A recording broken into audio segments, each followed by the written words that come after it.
up on the hill. Yes, sir. And it's in the auditorium, Yes, sir.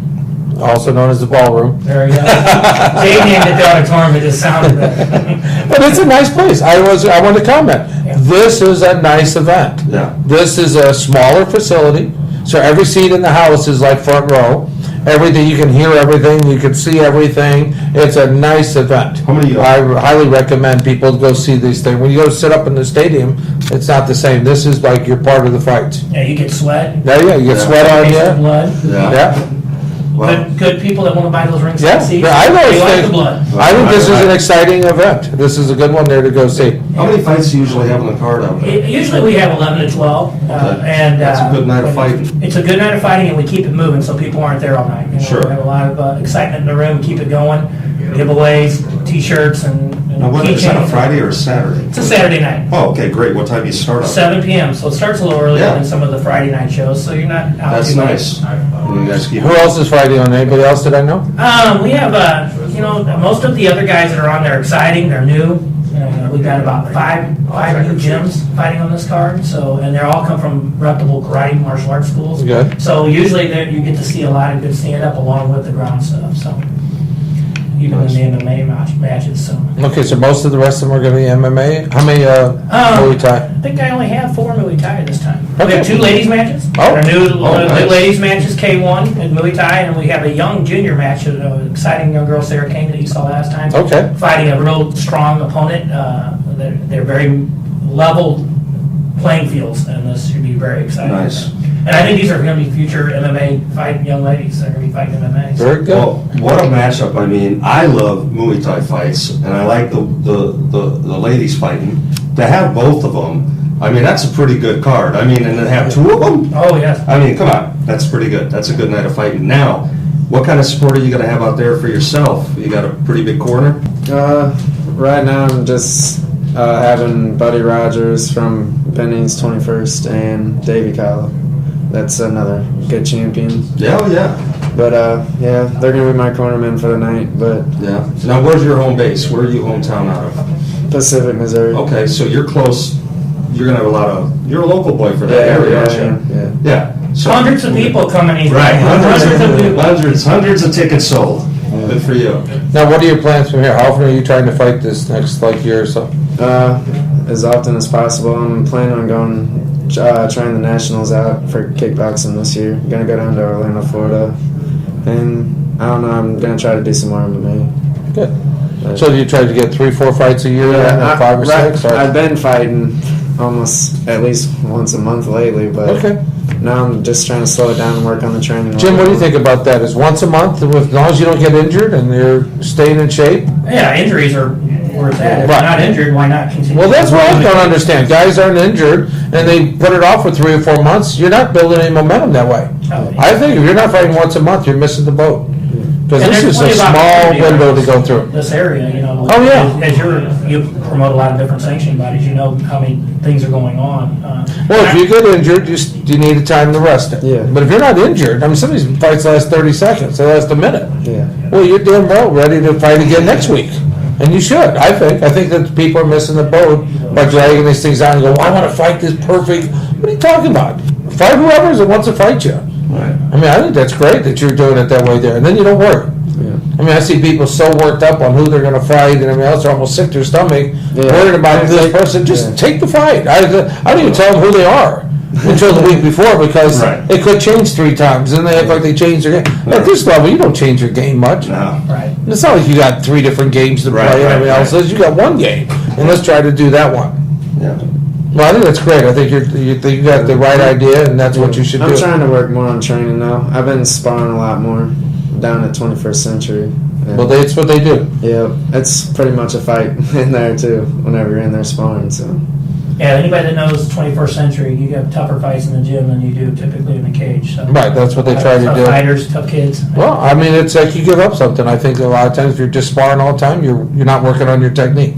If you're working on your technique all the time, you're not working on your cardio and your sparring. I mean, something's got to give. You can't do all of it. I mean, that's when you're an amateur. If you're doing it for a living, then you got time to do everything, don't you? Yeah, good point. Well, how old are you, Mikey? 18. 18, so he's So got a he's- lot of experience under his belt already. Yeah, I think just he's- Like legally now, I MMA. fought first of the day after my birthday. That's what I thought. We almost celebrated your birthday last time. Good. So Jim, your school is where? Mine is in Eureka, close to Mikey, and where his group will be coming out. And then we have Battleground that is out in Union, Missouri. Union. But how long you been out there now, Jim? You've got a great 16 location. years. 16 years, yeah.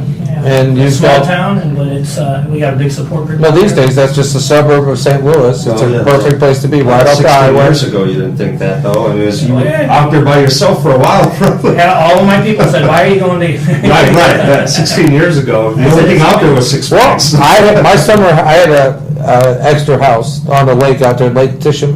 Lake extra Tickawitha. house? Well, it's my, An extra. whatever. You don't want an extra house. No, it was a small one there, but it was a Right. place, but it was in, between Pacific and Eureka. Yeah. And it was Lake Tishomingo, no, Lake Tickawitha. Yeah, I Do you know Oh, what yeah, it I is? know where that is. It's a little lake and everything else, but that was the country back then. Right. And then you moved not too far, right there, that exit we used to get off at and everything else. Things have changed. Well, you I know- went out there recently when I went to your place. I thought, let me drive around. There's subdivisions and everything else, and things grow. Yeah. Yeah. But I thought it's a great place to be because anybody can get to it. And your background, you've got a great background, Jim, just like mine. We've done a lot of the same Styles, thing. Yeah, actually was lucky and fortunate enough to have an open-minded instructors that brought in a lot of good people, like Damian Sano. and- We've trained with some of the best. Chai Sarah We've Smith. trained with some of the best in the world. Absolutely. And, And anybody can come out and work with you on some of the stuff that Well, I mean- coaches can't teach, you know, and People, well, they were lucky enough to have them personally teach us for a long time. Right. I mean, as time goes on, it's like how many people, well, I had Hickson at my school in 1991. Nobody knew who he was. I mean, it's like now, 2 years later, you had 500 people going to be there. Now, I wish I was having the seminar when there's 500 people. I had it, brought them in, and I had Right. 12, which was wonderful. But things changed over at the end. When I met him, nobody knew who he was. right. You know, so you brought The him in and open-mindedness else. really surely helped, us appreciating what mixed martial arts. Well, we were at the The art. beginning. We were thinking mixed martial arts before they called it mixed martial arts. Absolutely. But That's how we trained. Right, that was it. We did the Kali one day, we did this. Larry Hartzell would come in, I was always doing the ground fighting, everything else. I know in my school, somebody came in and they wanted to sort of challenge me and everything else. I took them down, choked them, arm barred them, everything else. Because if I beat them up, they didn't join. So I thought, I'm just gonna choke him a little bit here. Yeah. Or do you wanna join my, yeah. Right, there you go. But they're trying to hit me. I'm passing it, put them down, kneeling on them, choking them, arm barring them, getting behind them. I thought grappling was the best. Right. So it always was my backup plan. Well, they say in the street, 90% of the time, right? And you don't buy that. I think 90% of the time it becomes a clinch. Right. But I don't think 90% of the time because I've seen too many people go pop down. I didn't see anybody on the ground. He went to the ground, but he weren't fighting on the ground. He was laying on the ground. Right. And the guy's kicking him. Right. So yeah, but a lot of fights end up on the ground, but more of them go, everything goes to the clinch. And Well, so, I'm a believer, I'm a striker too, so I believe in what you're saying to be true. but it's nice to have Be both. proficient at everything, Yes, so that you. well-rounded and everything else in the weapon training. Great. Okay. Well, I tell you what, we're gonna go ahead and get ready for another break here. Remember, if you can't make it back for the, after the break, American Cage Wars, June 4th, Eureka, over at the Motel 6 on the North Outer Road exit, just before the Eureka Six Flags exit. Fights start at 7. It's a Saturday night, so go ahead and get your tickets. And what is that website again? Smothers Karate at charter.net. Smothers Karate. Tickets are only $25 and $35, not a bad seat in the house. Folks, that's Not a real- bad seat. For a whole night of fights, probably a good dozen fights with some great Muay Thai events, some lady fights, and obviously some very aggressive and well-trained and established up-and-coming fighters. American Cage Wars. We'll be back in 2 minutes.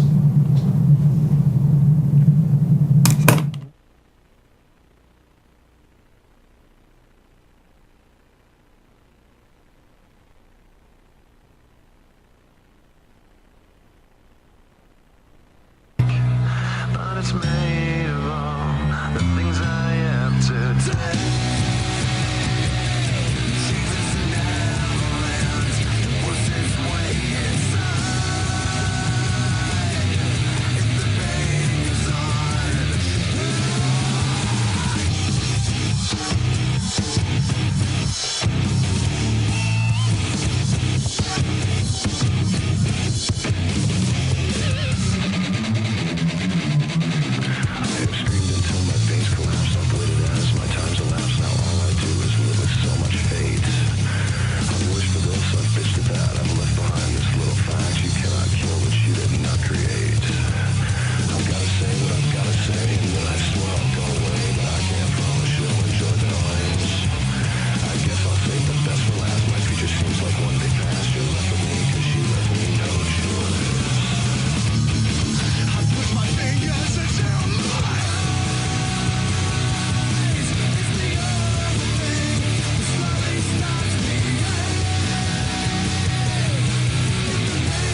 All right, and welcome back to the Sport Fighting League report. This week's edition, we have went and brought back the incomparable Jim Jenkins. We need a new title for me then. I'm gonna have to do something. I don't know. I'll pick up the thesaurus, see what I can do. There you go. I do want to go ahead and again say thank you to Mike Sunninger for spending those few minutes with us, and continued success to him. We had a guest running a few minutes late, so what we'll probably do is we're gonna just talk for about 10 minutes about the marketplace and what's going on. Take a quick commercial break, and then we'll come back with CJ Hunter, who's gonna be one of the main events on your card. So we'll do about 10 minutes, I think, Oscar, and then take a break. Sounds good. Kind of letting our producers know what we were doing there, be quick freestyle. That's the way we got. That's how we roll. That's how we roll here at the report. What are you gonna do? Again, Jim Smothers, we have over here from representing the newest American Cage War 5 out in Eureka.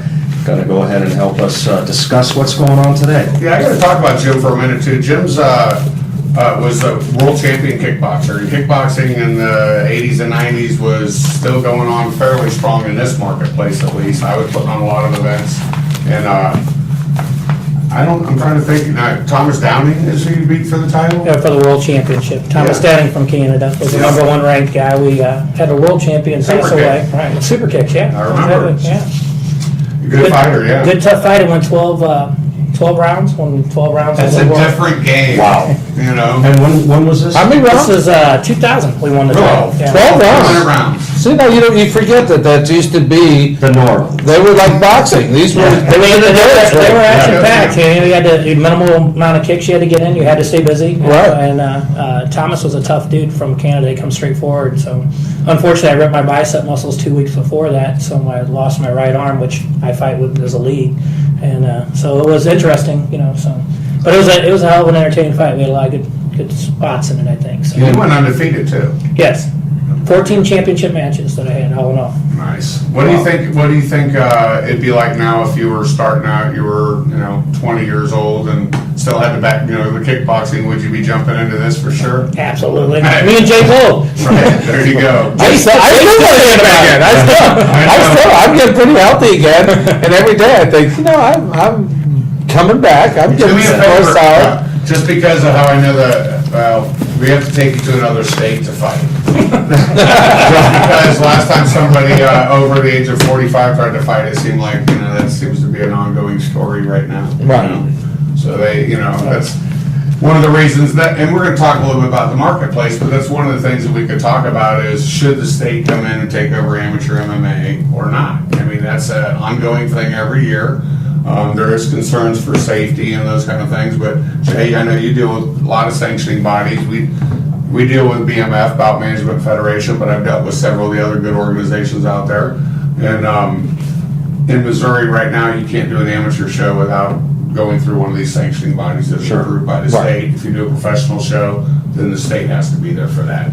But there's talk every year, and there's talk again about them taking over the amateur marketplace, and wonder what I don't know how that would. I think there's good and bad to it, but I just kind of wonder what everybody thinks as a. Sure. Well, I'd tell you right off, and I've only had some limited experience seeing what goes on. Remember, you're licensed as a